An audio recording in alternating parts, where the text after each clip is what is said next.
Thank you.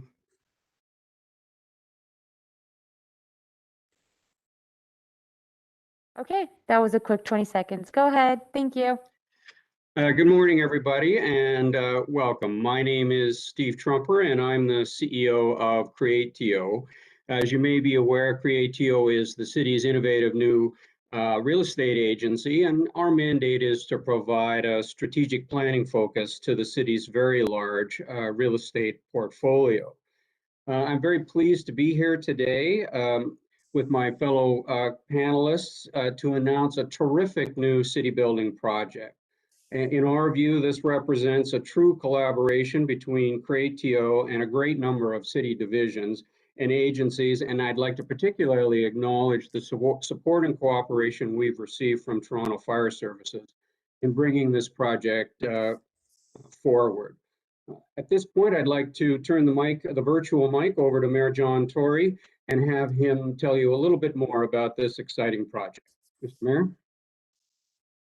Well, Steve, thank you, and good morning, everybody. It's been quite a week for the city in terms of very positive news, some not so positive, but mostly very positive on the transit front, the housing front, and now this, which I think is going to be something that will be seen as people have a chance to take a look at it as a very exciting and a different kind of deal being done in the heart of downtown Toronto. And I'm very pleased to be here today with the local councillor, Joe Cressy, who's been very helpful in bringing this about.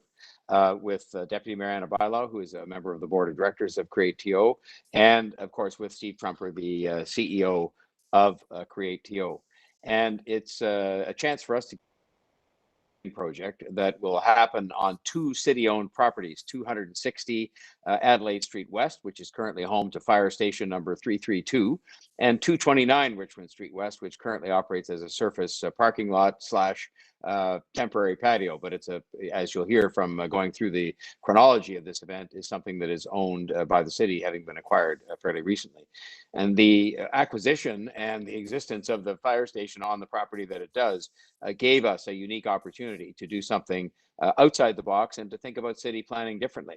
The Creatio, it wasn't named that at the time, but it was very much something that I initiated as mayor, because I felt that at the time what we had is a lot of different places in which decisions were being made, sometimes not strategically or certainly not as part of a broader strategy on real estate by different agencies and groups that had control of or managed or owned real estate that really belonged to the city as a whole and to the city at large. And so we initiated a process that led to the creation of an organization that was meant to be able to deal with this more strategically, and that organization ended up being named Creatio. And this is a really good example of the work they're doing on a number of fronts, but this is something that is of fairly high profile. City Hall, the City Council, approved as far back as 2019 the relocation of Fire Hall 332 to Metro Hall. At the same time, the city also approved the acquisition of a privately held property located on Richmond Street West. It came up for sale, and it was one of those opportunities where, again, a lot of people saw Creatio incorrectly as an organization that was meant to somehow dispose of or monetize or just develop real estate, when in fact, one of the things that Creatio was set up to do was to make acquisitions from time to time that could fit in to a broader strategy as to how you could accomplish more by making sure you did that. And the Creatio board of directors approved the acquisition of this land. It was, of course, approved by the city as well, and then set about developing a master plan that we're going to share with you today.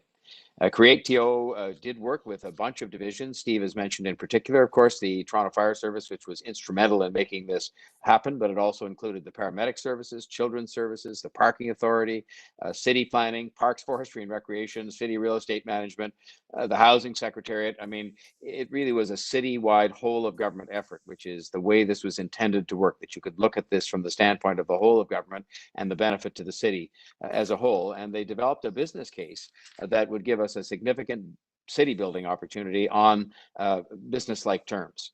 So through the collaborative effort, the fire station at 260 Adelaide Street West was identified as an opportunity for us to unlock a high value site while at the same time addressing a state of good repair backlog. And that really is a win-win.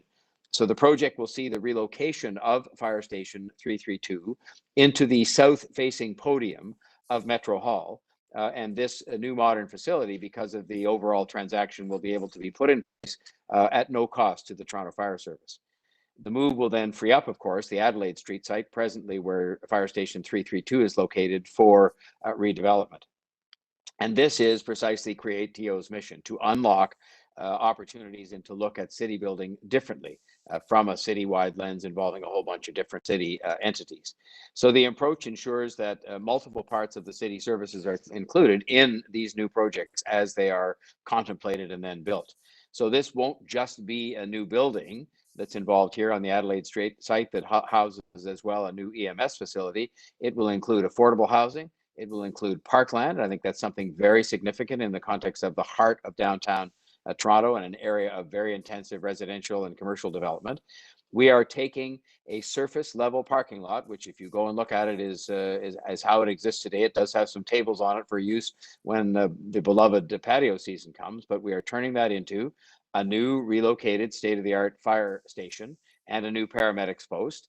196 new units of affordable housing, always a need, of course, and that's right alongside market housing, so that again, it's a mixed development in terms of the housing stock.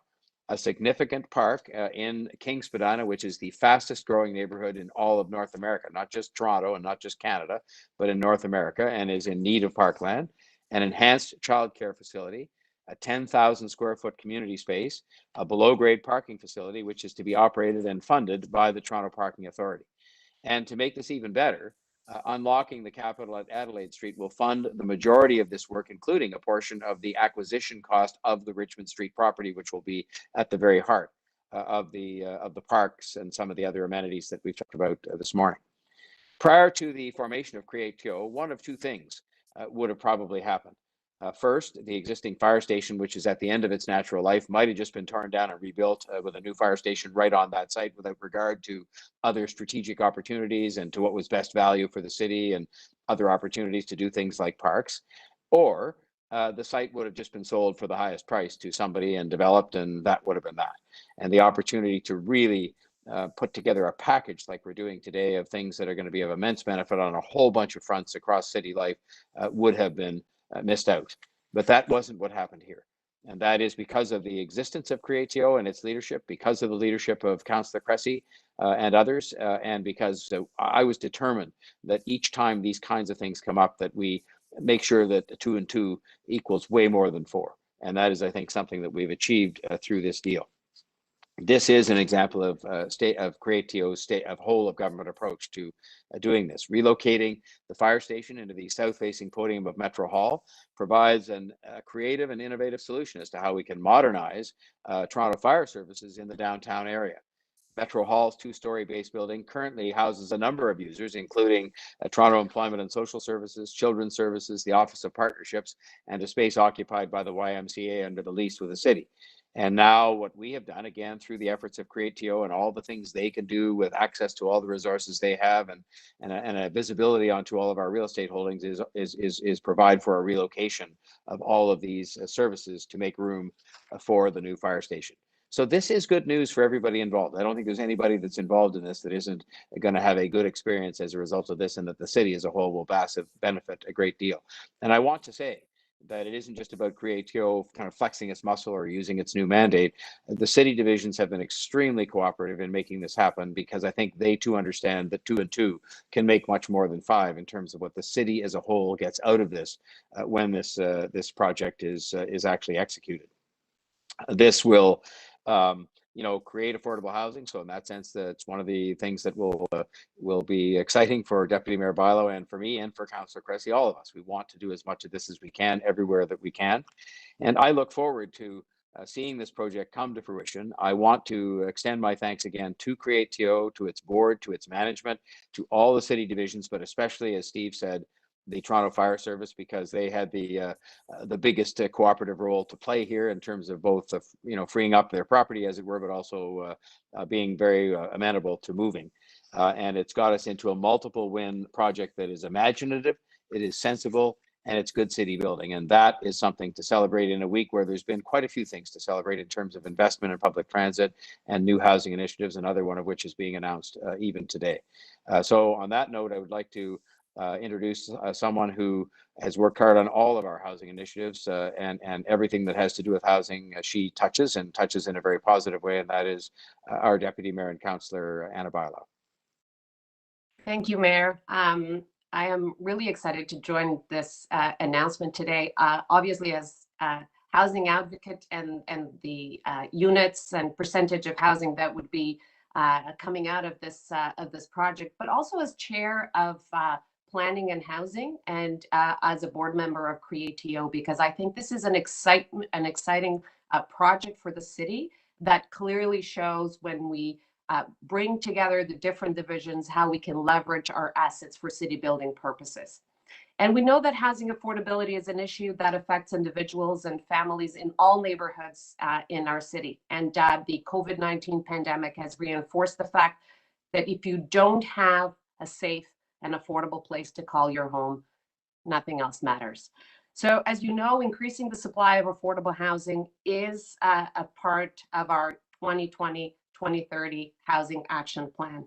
And the residential potential of the property at 260 Adelaide Street West provides the city with an opportunity to include significant number of affordable units within the future development.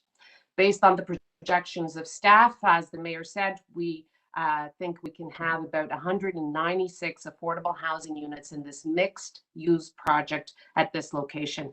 This is good news for many individuals and families who are in need of access to affordable housing in the city's downtown core. So as a city, we are committed to ensuring Toronto is a place where families and individuals can live in safe, well-maintained and affordable housing. And this project is another example of ongoing efforts in this area. I think there are two important points to emphasize with this project. I think the first one is how the city is continuously leveraging its assets to promote complete communities and to bring about affordable housing. This is just another example from the many sites that we have under development with Housing Now, with Modular. This is just another example how in our projects we ensure that affordable housing is a key priority for our city and a key deliverable. The other one is, as the mayor mentioned, is definitely the role that CREATEO played in this. And it clearly shows that it's delivering on its mission of city building. This was a true city building exercise. We worked with planning to ensure that we were looking at the planning context and could create a complete community and could leverage these assets to really bring about many city building initiatives. And for that, I need to thank CREATEO. I think thank all the city divisions that participated, but also the local councillor. He started putting the pieces together of this puzzle.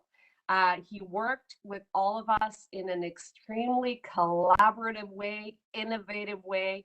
And this was really a team's effort between the mayor and his office, the local councillor, CREATEO, and the many city divisions to really try to leverage these two assets to create a park, to create affordable housing, to create the daycare, to do city building. That's what this project is all about. And I'm very pleased to be able to announce the 197 units. But I think the exciting thing about this project is how much collaboration translated into true city building. And for that, I think that we appreciate the efforts, the advocacy, the persistence of the local councillor, and it gives me a great pleasure to introduce Councillor Cressy to say a few words. Thank you. Well, thank you, Deputy Mayor Barlow, Mayor Tory, and Steve Trumper. This is nothing short of a big day for the City of Toronto and our downtown community. It's also a long time coming. So first, let me tell you what this represents. This represents creative, smart, and bold city building. It represents a new way of doing business in our growing city. Essentially, we're turning a surface level parking lot and a 2-story fire station into a relocated state-of-the-art fire station and a new paramedics post. 196 units of new affordable housing alongside market housing, a new 24,000 square foot park in the heart of downtown, an enhanced childcare facility, and a new 10,000 square foot community space. And here's what's interesting. We're paying for this through the value of the land and funds collected solely for parkland. This is growth paying for growth with no new net cost to the city. It's truly creative city building at its very, very best. So why is this different? Listen, the mayor spoke to this. In the old days, we might have spent millions of dollars to tear down an aging fire hall and rebuild it on site. That was an old model. Instead, as a team at the city, we challenged ourselves here to think differently about the value and the opportunities of our city land. Instead, 12 city divisions came together alongside an adjacent private landowner, and we're turning that single fire hall and parking lot into a new neighborhood, a more livable and a more affordable neighborhood. Now, I do want to build on Mayor Tory and Deputy Mayor Bailão by recognizing a couple people, because going all the way back to former councillors Adam Vaughan and Sita Ram Kalawansing for this area, City Council and city staff have been working to reimagine this district and to build new affordable housing. And so this project truly has been a long time coming, and it would not have been possible without the leadership of our civil service across 12 divisions, with Toronto Fire Services, City Planning, Parks, Forestry and Recreation, and so many more working to make this happen. But it's truly been under the leadership of Create TO that a new and better model has been created for land revitalization and development in our city. And often it's the case that as elected officials, we have the privilege of making the announcements, and sometimes it's the hardworking civil servants who are doing the hard work. And I would like to single out Ryan Glenn from Create TO and Willie McRae from City Planning as two of the tireless leads on this. But finally, Mayor Tory and Deputy Mayor Bailão. Building a great city takes vision. You have to imagine the city you want before you can actually build it. And on this project, in this city, Mayor Tory and Deputy Mayor Bailão had the vision to think differently. And I'm simply thrilled to have partnered with them, along with our city staff, to make it happen. And with that, I'll turn the floor back to Steve Trumper. Thank you. Thank you very much, Councillor, and thank you throughout for your support throughout for this important project. It does take a lot of coordinating, a lot of organizing, and a lot of quarterbacking, and thank you for the role that you've played in that. I'd also like to echo your thanks to the city staff who have been involved in this project. It literally takes hundreds of hours to pull a project like this together.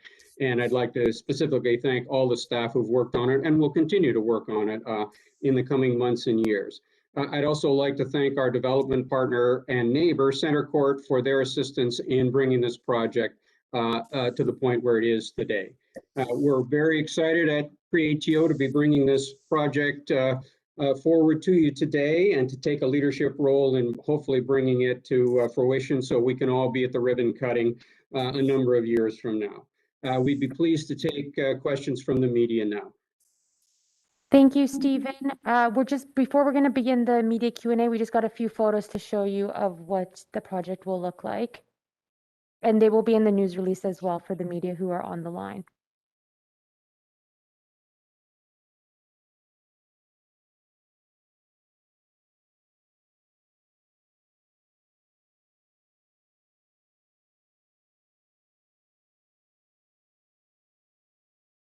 Perfect. Thank you. So we'll now begin the Q&A. As a reminder, it's one question, one follow-up. And if you do have a question and we call on your name, please unmute yourself. So first up, we have Nathan Crocker from CBC. Go ahead, Nathan. Oh, seems like Nathan has logged off. We'll come back to him if he does sign on. Momin, you're up next. Go ahead, Momin. Yes, good morning. Thank you for taking my question. Mayor Tory, if I could start with this project here. You've talked a lot about creating affordable housing and creating this type of space. Can we expect more of this type of thing to come down the pipeline in the months and weeks to come? Just on mute, sir. Do this so often, I don't know how I could forget. Sorry. The answer to the question, Moment, is yes. The only way we're going to reach our affordable housing targets, the only way we're going to, strategically put to use city land in a fast-growing city, is by doing more and more things like this that have a win-win-win aspect to them, where you get more affordable housing within the context of a mixed housing development. You get some open space or parkland, things that we need, and you get a bunch of other things, whether it be childcare, and in this case, it involved moving a fire station and getting a brand new one of those. So this is the kind of imagination that we're expecting from Create TO. It's the kind of whole of government approach I expect, and that was behind the creation of this organization, so that we could do things strategically and not just sell things off or redevelop things without thinking about the entire agenda of a growing city. And so if I could just ask you about some of the things that were announced this morning with the CNE and Taste of the Danforth being shut down. If it comes to be that people receive their second vaccinations quicker than we expected, and people start getting their second doses, let's say early July, early summer, and most people get those shots and end up getting double vaxxed, is there a chance that some of those closures could change and we could see some things open up throughout the summer?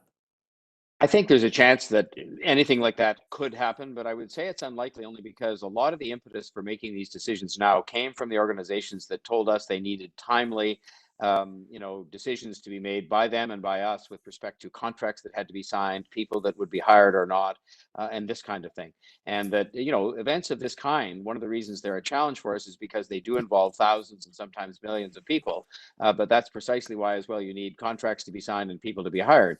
And you can't do that at the drop of a hat. And so I think it is unlikely a lot of these great big crowd events would come back, because it may well not be time yet for health reasons, but also because they require so much lead time in order to organize them. And so I think, unfortunately, most of these decisions we'll find will be, permanent decisions for this year.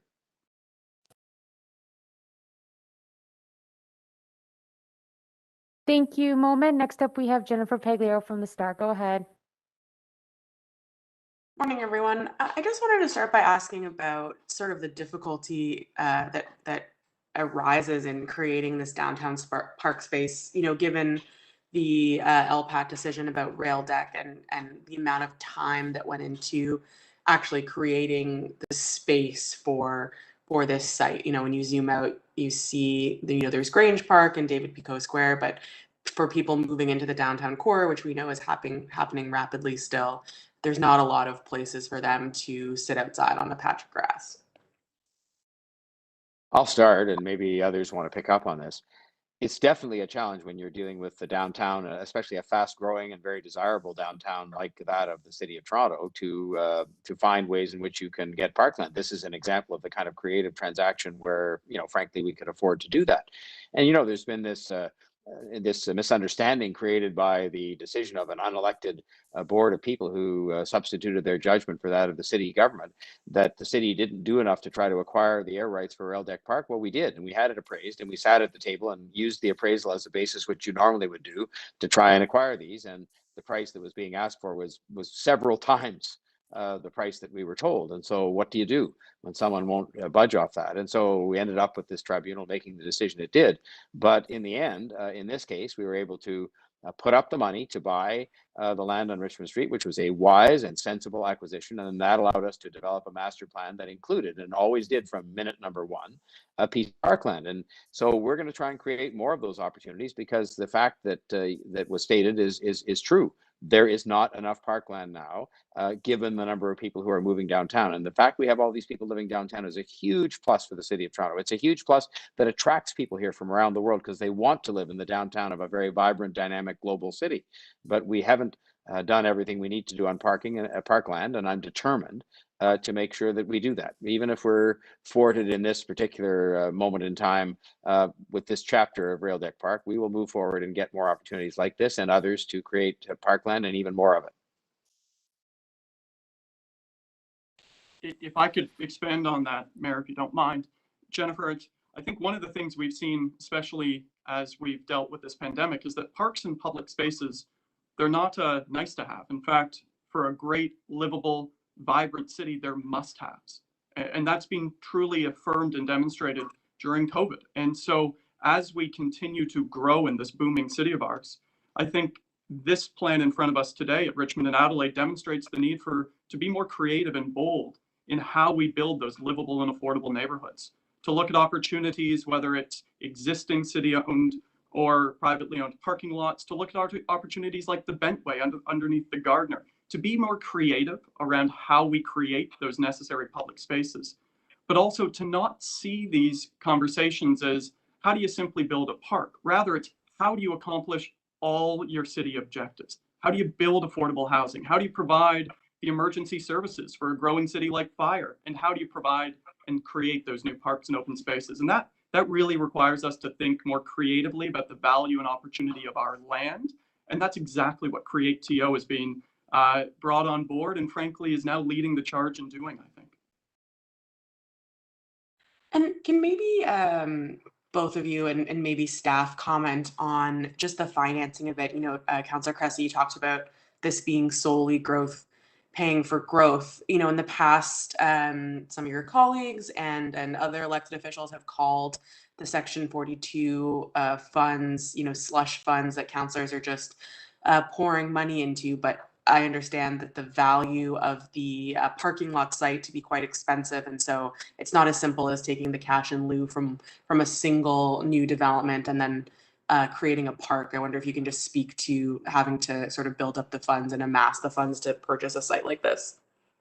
Well, I'll start again and simply say one of the things that's been a real revelation to me as mayor, and it shouldn't have been, but I mean, you're not aware of these things to in a very focused way until you're confronted by it. Is that if you want to make available any piece of land for parkland purposes that's presently being used for something else, there's a value to it, and the value is going to be a high value simply because of the fact that this is a growing city and a very desirable place for people to do all different kinds of things, including office buildings and apartment condo buildings and so on. So what we did here that was probably the boldest part of this was actually upfronted the money as a city to buy this piece of land on Richmond Street when it became available, which then gave us the latitude to redevelop the Adelaide Street site, which paid for most of the park and everything else, but it did need to be supplemented by the funds that were accrued for precisely this purpose. And so, people can call these funds any kind of names they want, but in the end, when it came to a unique opportunity we had to create a park in the heart of one of the fastest growing cities in North America,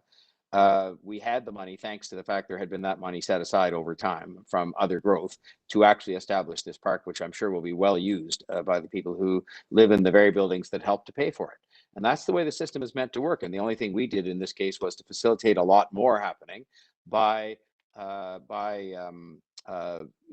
combining this with the opportunity to redevelop the Adelaide Street site, moving the fire station, and so on. Joe? And Jennifer, I would argue that this is creative city building at its very best, including how it's financed, because this is being financed through the value of the land, as well as funds collected from developers that can only be used for parkland. And so it's growth paying for growth without any new net cost to the city in a model that is 53% driven by parkland contributions and 43% driven by the value of the land. And that is so creative, so strong, and it's an exceptional net benefit to everyone in the city because it's growth paying for growth, which benefits us all. And if I could just add, also being creative and bringing these sources of funds has allowed it to leverage. That's how affordable housing was also built, that we could leverage the Section 42, the value of the land, freed up some of the funds to create the affordable housing from the value of the land, a little bit of Section 37 for Councillor Cressy as well. So that's the creativity that was involved in this deal. It was absolutely a growth paying for growth. All the sources of fund came from the growth that was happening in Councillor Cressy's area, but it allowed us to leverage off each other these sources of funded to create all these city building initiatives.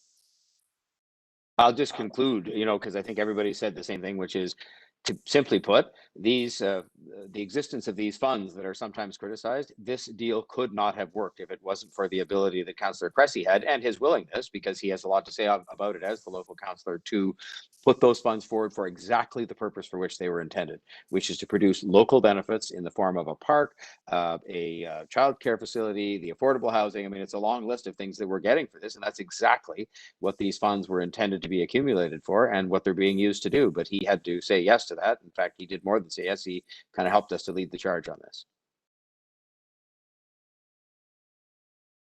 Thank you. Next up, we have Adrian from City News. Go ahead, Adrian. Morning, everyone. Thanks so much. Back to the CNE, Mayor Tory, if you don't mind. Uh, I know you put out a statement this morning. CNE speaking later today. Are you concerned about the viability of the CNE into the future after they were forced to close because of COVID last year? They had said that they were on thin ground, and now a second year, this might put them under. As mayor, I have a concern about a lot of organizations, including the CNE, but including many businesses, nonprofit organizations who have been badly hurt by the whole COVID experience. And that's not because anybody intended to hurt them, but it's because it's been a global pandemic none of us expected or I could have foreseen. And I think our job now is one by one with all the small businesses and then organizations like the CNE to sit down with them as a community or individually and find a way to be helpful. And certainly the city last year, in terms of the forgiveness of some amounts they would have had to pay to the City of Toronto through Exhibition Place. And again, this year is taken a major step to try and help with those financial issues, and we'll be trying to do our very best to preserve the CNE, and I'm sure we'll be successful in that. And next year in 2022, we'll be back at Exhibition Place on the Midway and all the other things that go with CNE time, and people will be having a good time. So we're seized of that issue, but we have a broad series of issues, obviously, as part of the recovery of the city, and I'm increasingly turning my own attention and time to the recovery part of this while we still manage the what is hopefully the tail end of the pandemic itself. Looking back at the financial loss to the city last year from the cancellation of all of the events, are you able to tell us what we expect to lose this year when we're looking at the long list of things that were announced that were closed today? Taste of the Danforth, Little Italy, like all of it, CNE, the whole package. What do we expect that is going to accumulate when it comes to a financial loss for the city? It's interesting, and it makes a different point that we often make as city government officials, which is that when these events happen, a lot of the financial benefit of it doesn't in fact come to the city itself. It comes to businesses in the city. On the Danforth, when we have tasted the Danforth, it's thank goodness the restaurants that sell a lot of food. When it comes to sales taxes that are paid, those go to other two governments, federal and provincial governments. So the city's own direct loss is millions. Still, it's not insignificant, but the real loss is to businesses and to hotels and to to the other two governments, which get all the money from these kinds of events, and to the citizens who don't get to have fun, the residents. So we will deal with that. We've had good cooperation and good support from the other governments in some of those direct losses we've experienced. The cultural organizations have had good support from us and from the other governments. We had a whole plan in place last year to support them, and we will continue to do that. And we hope the other governments will continue to support us.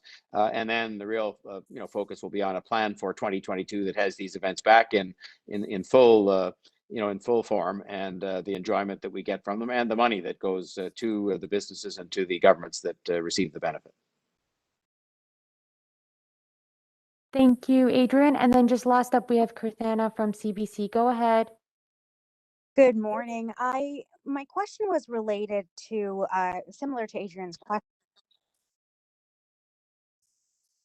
Oh, sorry about that, folks. I just had my question kind of comes off of Adrian's question there about these major events. Mayor Tory, could you explain to us what kind of led to the decision to not issue the permits to major events in Toronto, especially with the vaccine campaign ramping up as much as it has? Well, let's start from the premise that these organizations for these large events need to have quite a lot of time in which they can sign their contracts, make their arrangements, hire their people, and so on. And they are the ones that are asking us for a timely decision on this. We sit here today with numbers that are improving, but still in not the best place they need to be in terms of, yes, vaccination numbers are very encouraging and we want to keep that going, but the case count numbers, the hospitalization numbers and so on, and the projections that go with them still don't say that by the time we get to a month and a half from now, we're going to be in a situation where we can just have business as usual. And so that's where a difficult decision comes into play, both for the city, but also for these organizations to say, well, do we want to commit ourselves to potentially millions of dollars in contracts, hiring all kinds of people for an event that, may not be possible to carry out? If you think about trying to carry out the Taste of the Danforth or the CNE at half speed, I mean, how could you say, well, you're going to have one that has half the crowd because we need to have spacing, or we need to have, or how are you going to enforce a mask policy if that's something that's still desirable at that time? So with that kind of certainty, that's why these organizations need a timely decision by us. And so we're the ones, unfortunately, that have to sort of make that decision in the end, but with huge input from them as to whether they're going to take the risk, put out their money. In many cases, they're nonprofit organizations to hire up and sign contracts and so on. And so that's the decision we've just made. And we've made it through to effectively Labor Day. And I hope that post Labor Day will be a whole new world that will be not business as usual, but will be much better than we see today and much better than we might see 4 weeks from today. Yeah, and I want to ask you about that point as well. I mean, what factors would you look forward to post Labor Day to ensure that, you know, events can take place? What are some of the parameters that you'd kind of have to consider? Well, actually, it's not up to me to set those. I mean, we will set those based, as we have done throughout the pandemic, on public health advice from the experts that we have. And our experts, led by our medical officer of health, have been both accurate in most of their projections, unfortunately, sometimes, but they've also been very wise in helping us to put measures in place to minimize the health risk to people. And so we will be sitting down with them. We're already doing it and saying, all right, as the world evolves in the coming weeks, let alone through to the fall, you know, what are we looking at in terms of the kinds of things we'll have in place, whether it has to do with testing and tracing or masks or, you know, disinfection or the size of crowd scenes that we can contemplate having then as opposed to now, when really the answer is almost zero today. And I'm sure that will evolve, but where it'll evolve to exactly, I don't think anybody knows today. I think we're just hoping that in the next 3 or 4 weeks, people will follow public health advice, get vaccinated, and that will put us in a much better place for the summer, as the Premier said yesterday. And then we'll be spending time at that point in time, starting now, to worry about the fall and what the measures will be at that time. But it's based on public health advice, as it has always been.